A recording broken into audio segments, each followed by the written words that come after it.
Sekizar to the glory days at the stick. From who's got it better than us to brick by brick. It's always the 49ers way, from off-season to game day. Yeah, we talk back. It's the 49ers Cutback.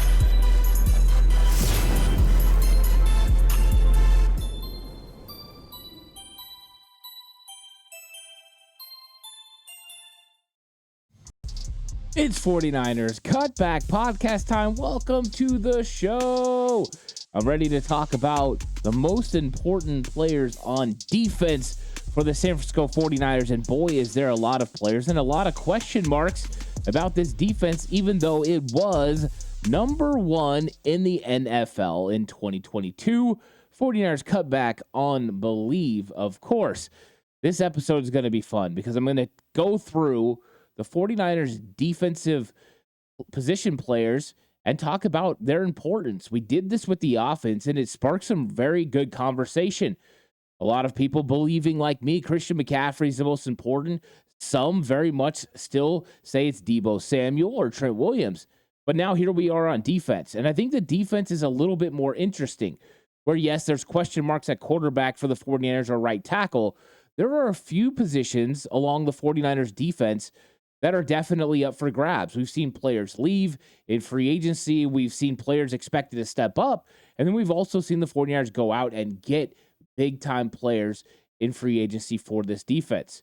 So that's one of the things we have to figure out is who's going to be most important for 49ers success in 2023. That's the key. And when you have a player like Nick Bosa, that's where you start. When you have 18 and a half sacks and you are the defensive player of the year, he's the obvious choice, right?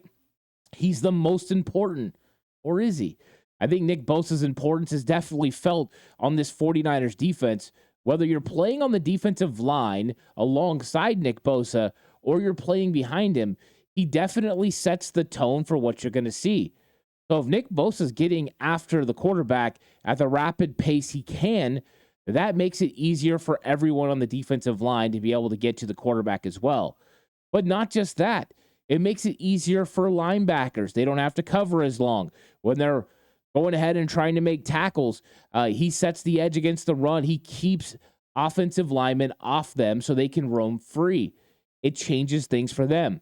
It also speeds up the time clock for a quarterback, which makes it easier for cornerbacks and safeties who are out in coverage. That's how his impact is felt.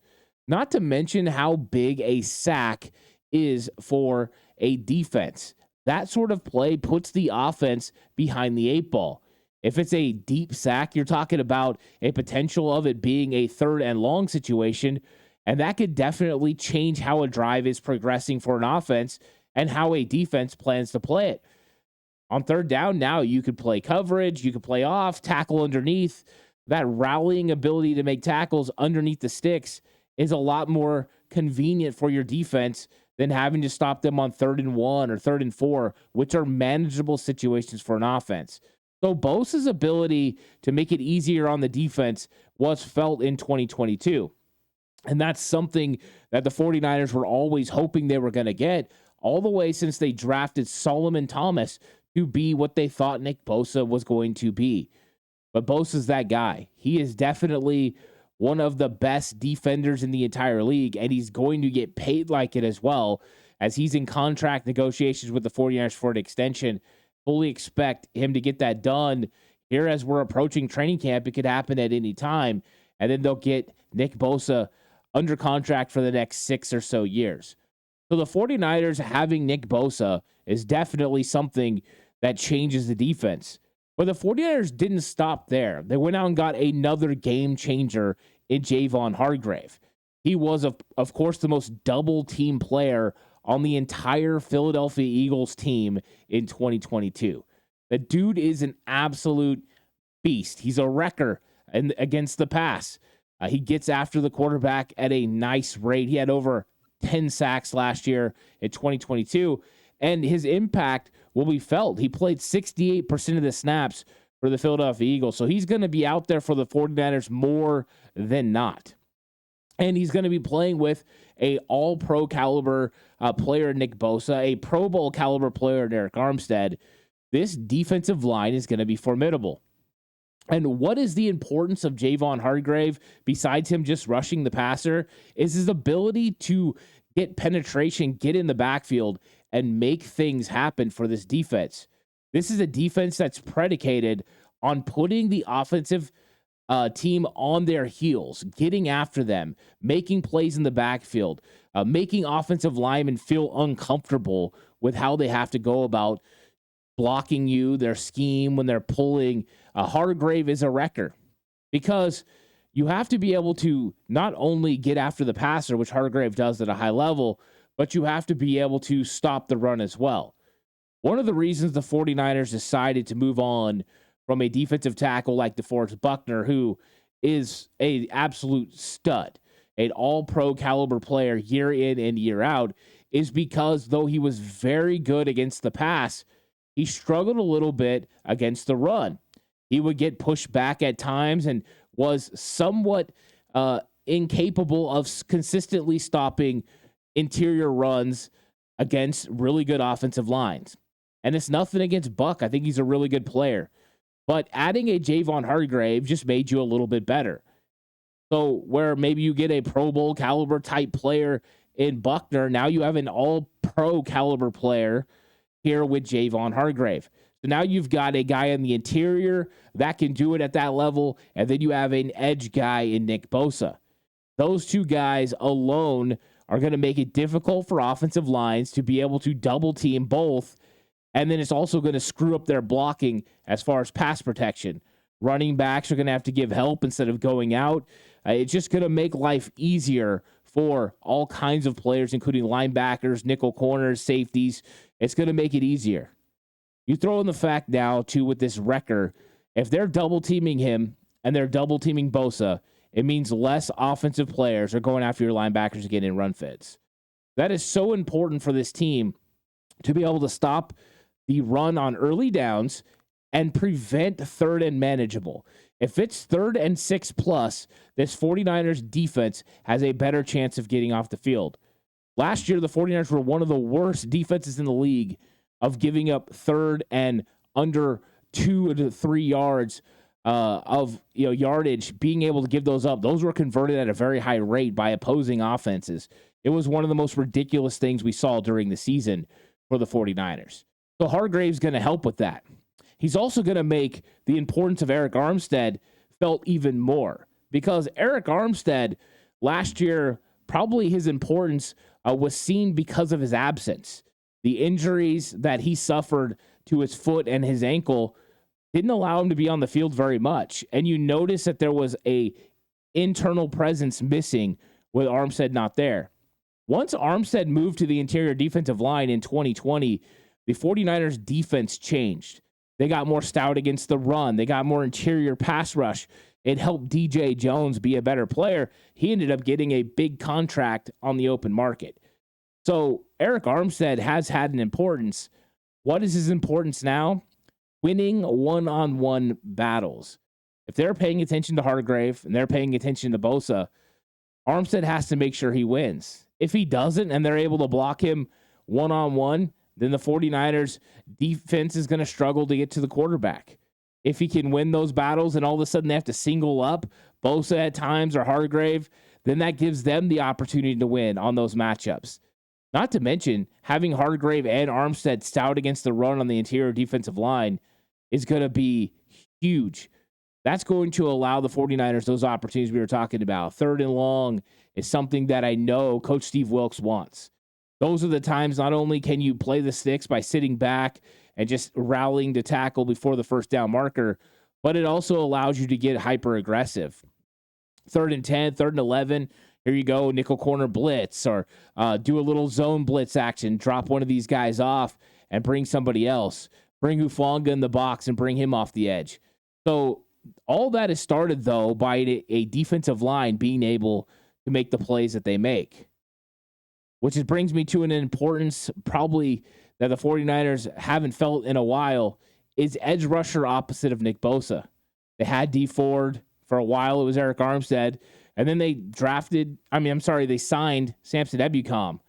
Now they've drafted Drake Jackson. And Drake Jackson, Cleveland Farrell, who they signed from the Raiders, those are the two players that are expected now to play opposite of Nick Bosa.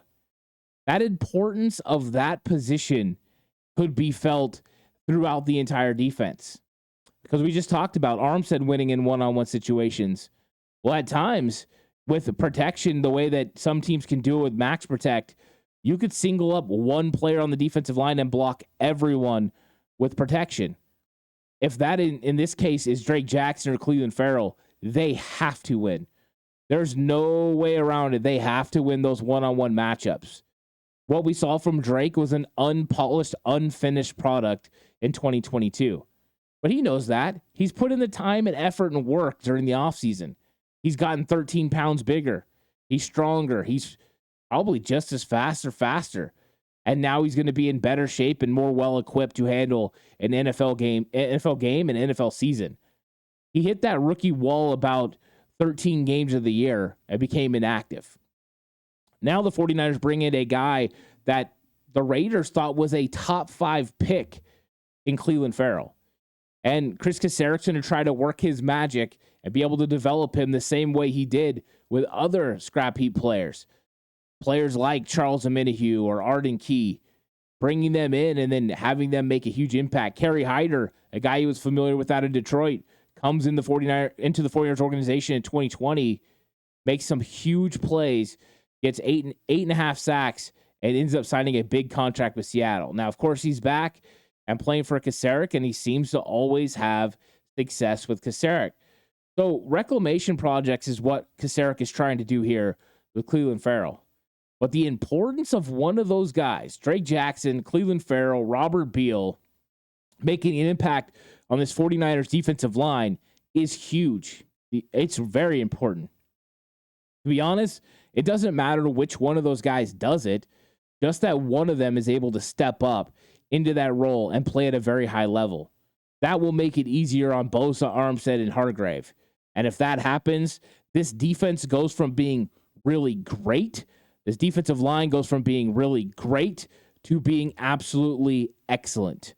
They would be so tough to stop with a defensive end opposite of Bosa that can produce close to double-digit sack numbers. That makes them elite. That puts them in that category pass rushing like that 2019 San Francisco 49ers defense. So finding defensive linemen hasn't been a problem, but the importance of one of these guys stepping up is going to be absolutely huge.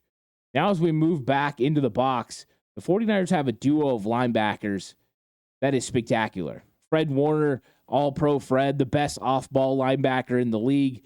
He's going to be making all the calls. He's going to be handling the conversations with Steve Wilks, but he's the leader of this 49ers defense. As much as Nick Bosa may be the best player on the 49ers defense, Fred Warner is the leader on the 49ers defense.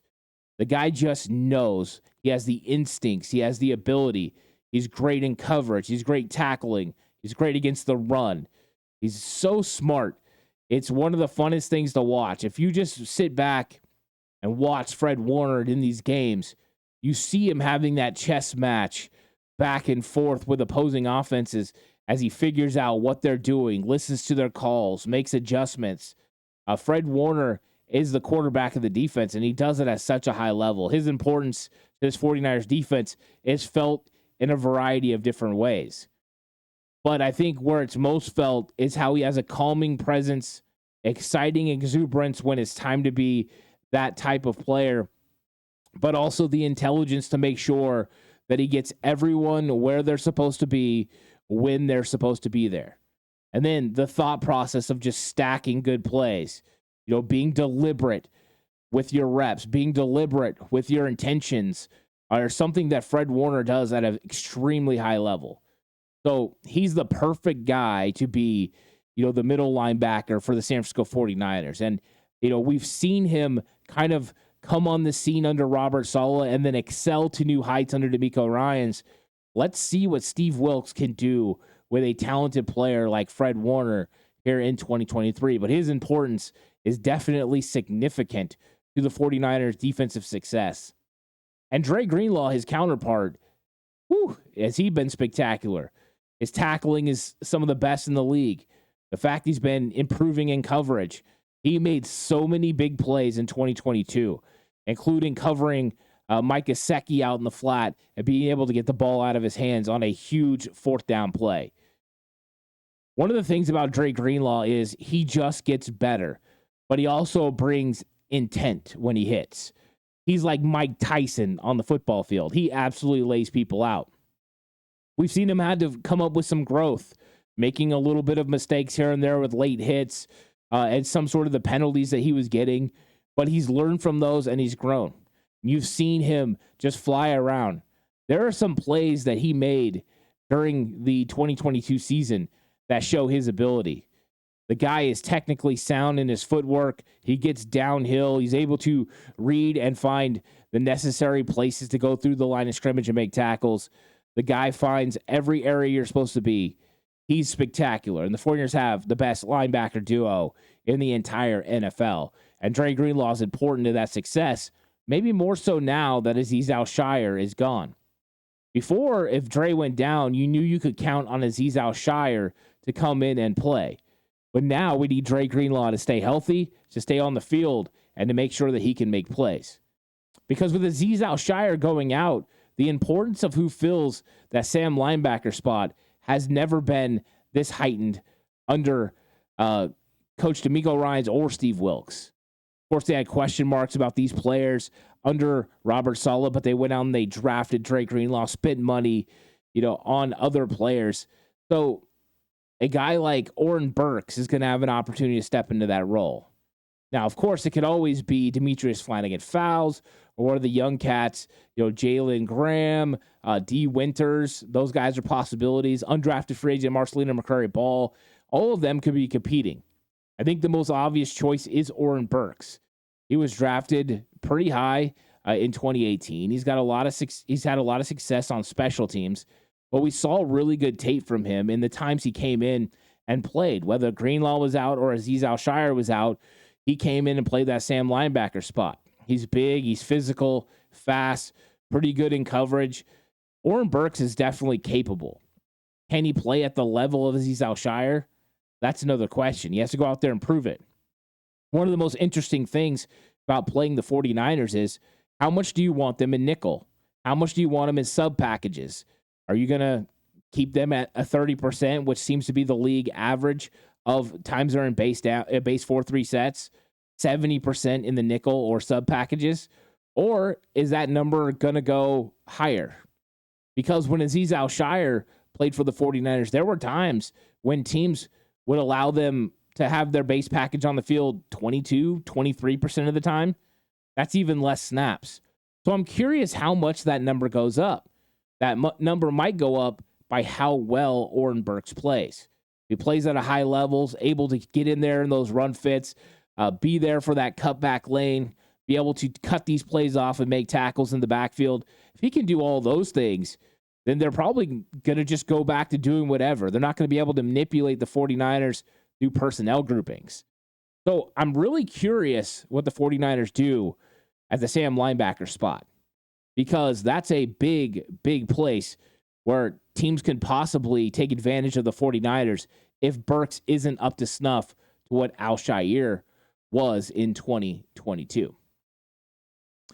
Next up, I want to talk about Isaiah Oliver, because we're talking about sub packages. And when you're talking about sub packages, you're talking about that nickel corner coming on the field. Coach Steve Wilks said, hey, we went out and we got the best nickel corner on the market. And they needed to. The 49ers had question marks about nickel corner going into 2022. They thought maybe they figured it out with young players like Sam Womack or Deommodore Lenoir. But ultimately, because of injury, it ended up being Jimmy Ward. Jimmy Ward left in free agency and headed to Houston, which meant you had to void a nickel. And the 49ers went out and got Isaiah Oliver out of Atlanta. And Oliver has been a very good nickel in the league. And part of the reason he's been good is his ability at stopping the run. What we talked about earlier with Oren Burks was, hey, we want to keep Oren Burks on the field to take advantage of pass situations, get favorable matchups with personnel groupings to take advantage of him that way. Well, when you get into sub packages like your nickel, they want to take advantage of the nickel corner in the run game. Spread them out, be able to use wide receivers and tight ends to get on these nickel corners and then create lanes to run the football. Well, Isaiah Oliver is one of the best at tackling and stopping the run in the league. He was one of the best at run fits in 2022. So the 49ers have three guys that are very capable in the secondary, and Isaiah Oliver is one of them. So his importance is going to be there. We heard it talked about last season that the nickel corner was basically your third linebacker at times. The way they have to handle run fits, they have to be able to step up and make those plays and fill gaps when that's their responsibility. So Isaiah Oliver's importance to this team is huge, especially with the trend of the NFL going to more spread, 3, 4, 5 wide receivers, and finding these favorable matchups. You need a nickel that can not only match up in the pass, but in the run game as well. So the 49ers go with a 6-foot, 210-pound corner who has a physicality to play a nickel corner in the run game, but also to cover in the open field, as he was drafted and had the ability to play outside corner in this league. So it was a huge pickup for the 49ers, and his importance is absolutely spectacular to this team. If he can stabilize, play at a even higher clip than Jimmy Ward did last season, the 49ers are going to feel very comfortable. It's one of those positions that is becoming increasingly more important for teams around the NFL, what you could do with that nickel corner. And I think Isaiah Oliver was a big pickup for the San Francisco 49ers. Deommodore Lenoir moved outside last year after the injury to Emmanuel Moseley. Now Mosley's gone, and Lenoir is coming off a really big season down the stretch. Struggled a little bit early on, giving up receptions, but when the 49ers got to the playoffs, I mean, he was keeping receivers under 30% on their completion percentage. He came up with key interceptions. He came up in the run and made huge tackles. Deommodore Lenoir is coming on the scene. He's a hyena. That's what he calls himself, and that's how he plays. And he's going to be laughing all the way to the bank if he can have another big season. But Lenoir's importance is huge because he's playing opposite of Charvarius Ward. Charvarius Ward is a top 10 corner in this league. He locked down, can play you one-on-one, can slide inside if needed, can play zone, can play man concepts. He can just do it all, but he can stop the run as well. So when they are not being able to go after Mooney Ward, they're going to go after Lenoir. And Lenoir has to make them pay for it like he did in the playoffs. That's what his importance is. If they can allow cheap catches, quick throws to get the ball out, and Lenoir struggles, that's going to kind of take away from what this 49ers defensive line can provide. Yeah, they can speed up the clock, but if a quarterback's able to get rid of the football early because Lenoir can't cover at the level the 49ers are expecting, well, then that's going to be problems for this 49ers defense. So the importance of the corners on the outside is huge, and Lenoir maybe more than any of the other corners on the team. Even though we talked about Oliver's increased role on the field, Lenoir's going to be out there all the snaps on the field. He's going to be asked to go against some of the best wide receivers in the entire league. And when you're playing guys like Cooper Kupp, DK Metcalf, you're just going to have good competition every single time you go out there. And they're different. Cooper Kupp and DK Metcalf couldn't be further from the same sort of player. They're absolutely different in all kinds of ways. Yet, you have to be able to match up and compete with them at a high level. Lenoir has the ability, but we'll see if he's able to do it. If he starts getting burned, the importance of that second corner spot without Emmanuel Moseley on the roster, it's one of the most important for sure.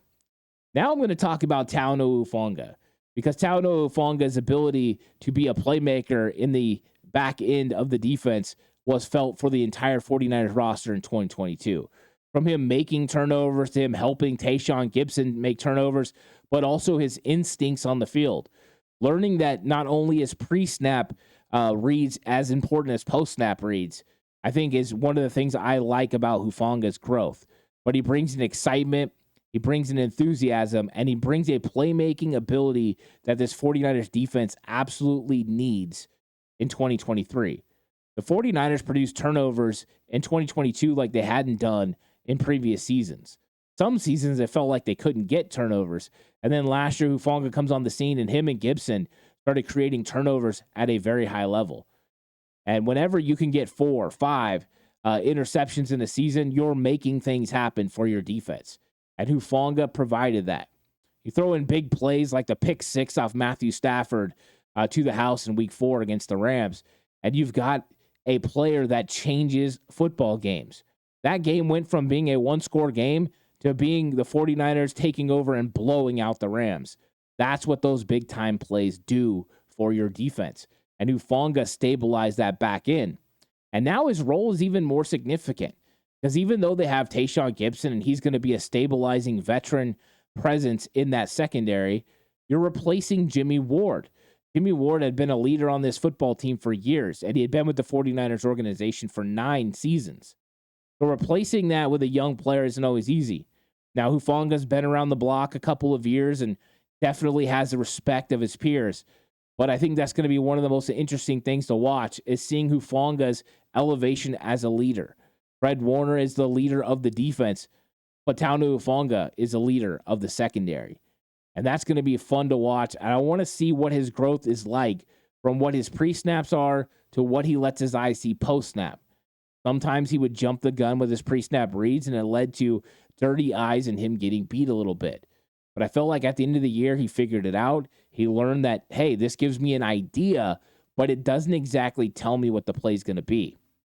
When he started trusting his instincts post-snap, he returned to form of who Talanoa Hufanga is. So we have all these options for the 49ers defense and who's the most important. And from some of them are filling roles of other players, stepping into a Sam linebacker spot that is vacant, a defensive end opposite of Nick Bosa that is open, a nickel corner spot that was filled by a 49ers favorite in Jimmy Ward, a guy like Emmanuel Mosley moving on and De'Amar Lenore consistently getting those reps. So with defense, it's a little bit different than the offense on who's the most important. It's easy to say it's Nick Bosa. I think he's very obvious for what he provides as 49ers defense. Fred Warner for being the captain and putting everyone in positions. Yes.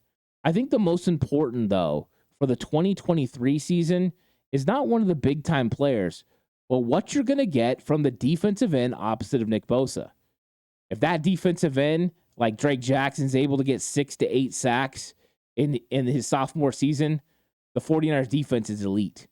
If Clelin Ferrell's able to start and get 6 to 8 sacks, this 49ers defense is elite because a little bit more production than what you were getting from Ebicom and Amenahu means that your defense has taken another step forward with Javon Hargrave. That would make this defensive line elite. That makes Hargrave better, Armstead better, and heaven forbid for opposing offenses, Bosa better, which in turn makes it easier for linebackers and makes them better, which makes the secondary better. So yeah, I mean, there's easy choices, and you might think Nick Bosa is the most important, or Javon Hargrave, or Fred Warner, or Talanoa Hufanga, and all those things are correct. But for the 2023 season, the most important is going to be who starts opposite of Nick Bosa and whether they can make an impact in 2023. The 49ers defense is exciting. It's going to be fun, and the question marks are still there as we head into training camp. What will Steve Wilks' wrinkles be for this 49ers defense? How will the new players step up? Who's going to start at defensive end? Sam linebacker? Those are question marks we have to find out during training camp. And all that stuff is going to be happening in less than a week now. Training camp is here and on the horizon, and football is on its way. Super excited about everything that we're going to be able to talk about in the oncoming weeks, because as soon as training camp happens, we are just moments away from preseason starting. The 49ers having those joint practices with the Raiders at the beginning of August, then the preseason starts. So we're going to get questions, or we're going to get answers to these questions really, really quick. So everyone, lock in. Let's get ready for the 49ers 2023 push for a 6th Lombardi. I'm super excited about it. I love when football season's here, tangible football to talk about. Off-season storylines are coming to an end, and in-season storylines are just around the corner. Thanks to everyone for watching and listening to this episode. I really appreciate it. Let me know what you think about who would start at these positions and who's the most important. Also, if you're listening on a traditional platform, give this a 5-star rating. I'd really appreciate that so much. But I'll catch you guys on the next one. Until then, stay safe and remember the right way is always the 49ers way.